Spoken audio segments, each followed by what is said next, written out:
प्रिय विद्यार्थियों, सुप्रभातम। कल मैंने आपको बताया था अभी कल से हम हमारा व्याकरण का अध्ययन शुरू करेंगे।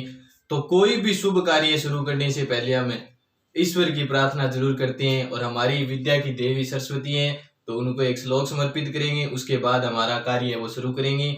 6th क्लास की बुक में पहले लेसन में मंगलाचरण में एक श्लोक आता है कि सरस्वती नमस्तुभ्यम वरदे काम रूपिणी विद्यारंभ करिष्यामि सिद्धिर्भवतु मे सदा। कि हे देवी सरस्वती, हम सब आप वर देने वाली हो और इच्छा की पूर्ति करने वाली हो और हम सब के विद्या को आज से क्या करें, प्रारंभ करें। तो इसमें हमेशा में सिद्धि कार सफलता, यानी हम सफल होए, हमें सफलता देना। तो देखिए हमारा पहला टॉपिक है छोटा सा बिल्कुल व्याकरण का वर्ण विचार। वर्ण विचार यहां से हम शुरू करेंगे। वर्ण क्या होता है सबसे पहले हमारे लिए ये जानना जरूरी है, क्योंकि वर्ण के बिना भाषा का कोई भी शब्द होगा वहां पे वर्ण होगा, कोई वाक्य होगा वहां पे भी वर्ण होगा। तो वर्ण क्या होता है? वर्ण कहलाता है भाषा की सबसे छोटी इकाई। भाषा की सबसे छोटी इकाई क्या कहलाता है?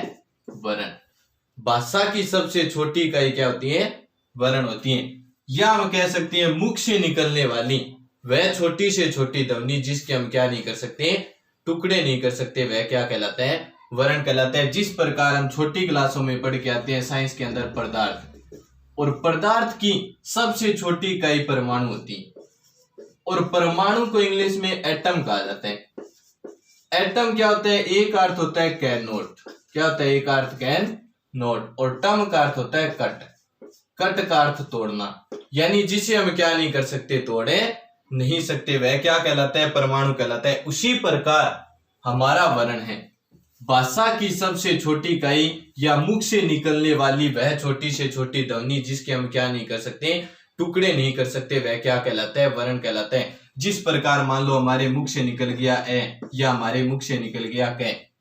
अब हमारे दिमाग में ये सवाल आता है भी सर कै के अंदर तो कै और ए ये टुकड़े हो रहे हैं, तो ये यहाँ पर टुकड़े हैं वो नहीं हो सकते क्योंकि ये वर्ण है, इसको हम तोड़े नहीं सकते। फर्स्ट क्लास में हम पढ़ के आते हैं वर्णमाला, तो वहां पे कै प्लस ए मिला के हमें नहीं सिखाया जाता, सिर्फ कै लिखा जाता है वहां पे। क्यों?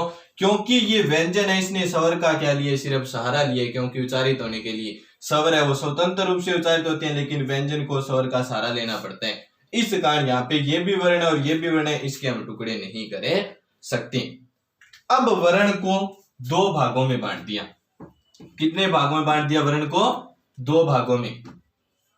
सबसे पहले वर्ण के भाग नहीं देखते हैं, हम देखते हैं भाषा। बार बार मैं भाषा नाम ले रहा हूं, भाषा की सबसे छोटी इकाई वर्ण कहलाता है या भाषा। तो भाषा किसे कहते हैं?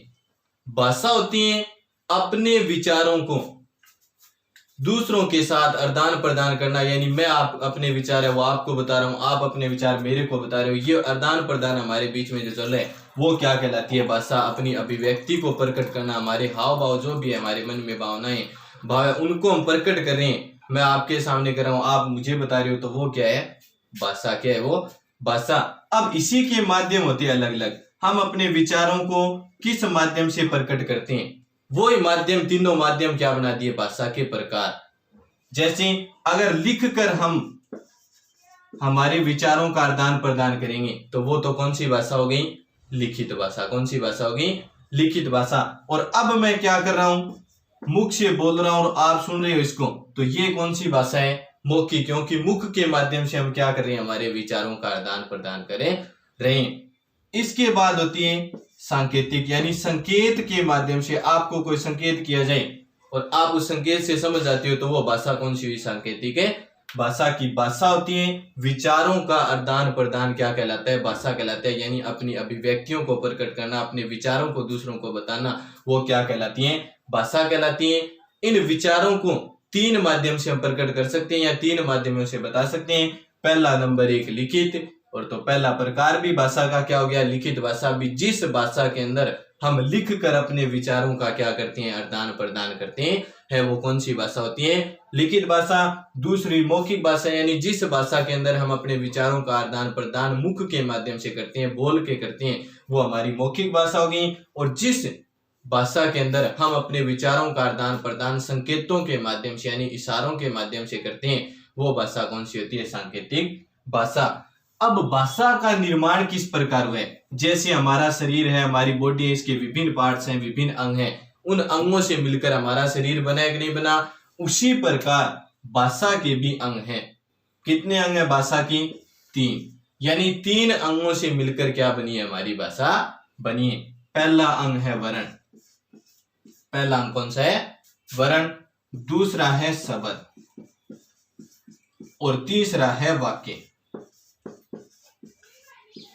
वर्ण, शब्द और वाक्य, भाषा के 3 अंग है, वर्ण, शब्द और वाक्य। यानी 3 अंगों से मिलकर क्या बनी है? भाषा बनी है, वर्ण, शब्द और वाक्य। जिस प्रकार हमारे शरीर में विभिन्न अंग है, हाथ है, पैर है, कान है, आंख है, वैसे भी भाषा के क्या है? ये अंग है, वर्ण है, शब्द है, वाक्य। अब ये मत सोचने लग जाना अभी सर भाषा वर्ण है, वो भाषा का कान है, आंख है, हाथ है, क्या है? ये अंग है सिर्फ। क्या ये? अंग। ये नहीं है भी हमारे अंगों की तरह ने बांट दिया भी वर्ण आंख है, शब्द कान है और वाक्य पैर है, ये नहीं है। लेकिन ये सिर्फ क्या है? अंग है। भी वर्ण, शब्द और वाक्य, इन 3 अंगों से मिलकर क्या बनी है? हमारी भाषा बनी है। और आज हमारा मुख्य बिंदु क्या है? वर्ण है। वर्ण के बारे में पढ़ रहे हैं। अब यहां से हमें पता चल गया भी भाषा की सबसे छोटी इकाई क्या है? वर्ण है। भाषा की सबसे छोटी इकाई क्या कहलाता है? वर्ण कहलाता है। अब इस वर्ण को 2 भागों में बांट दिया। पहला तो स्वर और दूसरा व्यंजन। पहला स्वर, दूसरा व्यंजन। यानी वर्ण 2 प्रकार का होता है, स्वर और व्यंजन। ये हम इंग्लिश के अंदर पढ़ते हैं, ये हिंदी के अंदर पढ़ते हैं। वोवल और कॉन्सोनेंट होते हैं इंग्लिश के अंदर। तो वही बात हम यहाँ पे पढ़ रहे हैं आज। स्वर और व्यंजन यानी वर्ण के 2 प्रकार है, या वर्ण को 2 भागों में बांट दिया, स्वर और व्यंजन। स्वर किसे कहते हैं और व्यंजन किसे कहते हैं? स्वर क्या होता है? जिन्हें बोलने में किसी का सहारा न लेना पड़े। जिन्हें बोलने में किसी का सहारा न लेना पड़े, यानी जिन्हें स्वतंत्र रूप से हम उच्चारित कर सकते हैं, किसी की सहायता हमें नहीं लेनी पड़ेगी। अब ए का उच्चारण हम करेंगे तो क्या होगा? किसी की सहायता हमें नहीं लेनी पड़ेगी, स्वतंत्र रूप से हम इसे उच्चारित कर सकते हैं। ये क्या है? ए है। और अगर हम व्यंजन का उच्चारण करेंगे तो व्यंजन की परिभाषा इसके विपरीत हो जाएगी कि जिन्हें उच्चारित करने में, जिन्हें बोलने में हमें क्या स्वर की सहायता लेनी पड़े, वो क्या कहलाते हैं? व्यंजन। क्या कहलाते हैं? व्यंजन। भी वर्ण 2 प्रकार के होते हैं, स्वर और व्यंजन। स्वर जिन्हें बोलने में हमें क्या है? जिन्हें बोलने में हमें क्या है? किसी की सहायता न लेनी पड़े, जिन्हें हम स्वतंत्र रूप से उच्चारित कर सकते हैं, वो क्या कहलाते हैं? स्वर कहलाते हैं। और जिन्हें हम क्या है? उच्चारित करने में, उच्चारण करने में किनकी सहायता लेते हैं? व्यंजन की सहायता, वो स्वर की सहायता लेते हैं, वो क्या कहलाते हैं? व्यंजन। क्या कहलाते हैं? व्यंजन। अब स्वर के भी 3 प्रकार होते हैं। स्वर के भी कितने प्रकार होते हैं? 3। हमने वर्ण को 2 भागों में बांटा, स्वर और व्यंजन। अब व्यंजन को नहीं, पहले स्वर को पढ़ेंगे। स्वर को भी हमने कितने भागों में बांट दिया? यानी वर्ण के तो 2 प्रकार हमने पढ़े, स्वर और व्यंजन। अब हम पढ़ने जा रहे हैं स्वर के प्रकार। स्वर को 3 भागों में बांट दिया। पहला ह्रस्व स्वर। पहला कौन सा होता है? ह्रस्व स्वर।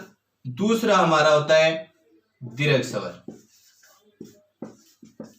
तीसरा हमारा होता है प्लुत स्वर। कि स्वर के 3 प्रकार होते हैं, ह्रस्व स्वर, दीर्घ स्वर और प्लुत स्वर। यानी स्वर को जिस प्रकार वर्ण के 2 प्रकार थे, उसी प्रकार स्वर के भी कितने प्रकार हो गए? 3 प्रकार। अब इनकी भी परिभाषा जानना हमारे लिए जरूरी है। ये व्याकरण का नॉर्मल बेसिक टॉपिक है, बस नॉर्मल साधारण सा, क्योंकि आगे हम पढ़ेंगे संधियों में वर्णों का मेल करवाएंगे, तो ये वर्ण के बारे में जानना हमारे लिए जरूरी है। क्योंकि हमेशा शिक्षा का एक सूत्र होता है, स्थूल से सूक्ष्म की ओर।